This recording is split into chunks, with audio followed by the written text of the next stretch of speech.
As of 10 o'clock a.m., the Philippine Atmospheric Geophysical and Astronomical Services Administration or PAGASA cited Typhoon Santi 350 kilometers east-northeast of Infanta, Quezon, with maximum sustained winds of 150 kilometers per hour near the center and gustiness of up to 185 kilometers per hour. It is forecasted to move westward at 22 kilometers per hour.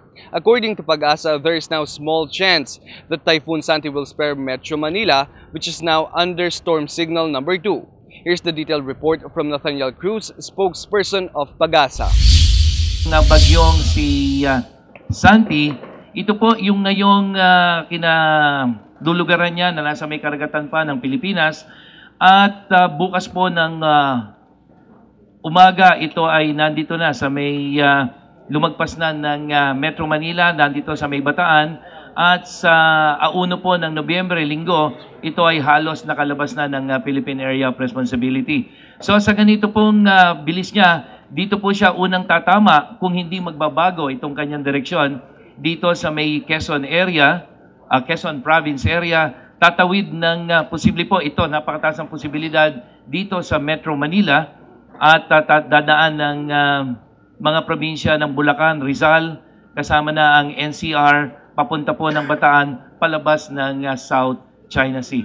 Kaya po ang critical na mga oras ay simula mamayang gabi, Biyernes, hanggang bukas po ng Sabado.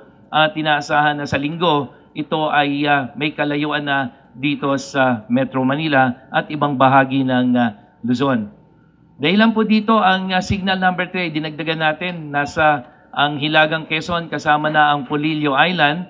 Signal number 2 naman dito sa mga probinsya ng Aurora, Quirino, Nueva Ecija, Bulacan, Tarlac, Zambales, Pampanga, Bataan, Rizal, Cavite, Laguna, Batangas, Lumang Island, nalalabing bahagi ng Quezon Province, Camarines Norte, Camarines Sur, Catanduanes at patuloy pong nakataas dito sa Metro Manila.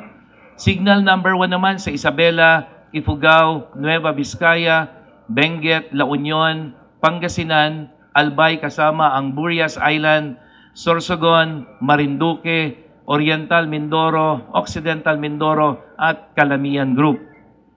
Meanwhile, the Australian government, in partnership with PAGASA, launched the Tropical Cyclone Early Warning System.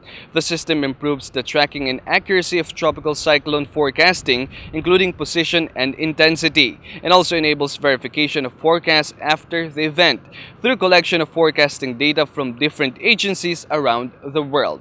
And those are the latest weather update here in PAGASA. For GNN Newscast, Francis Kilantang reporting.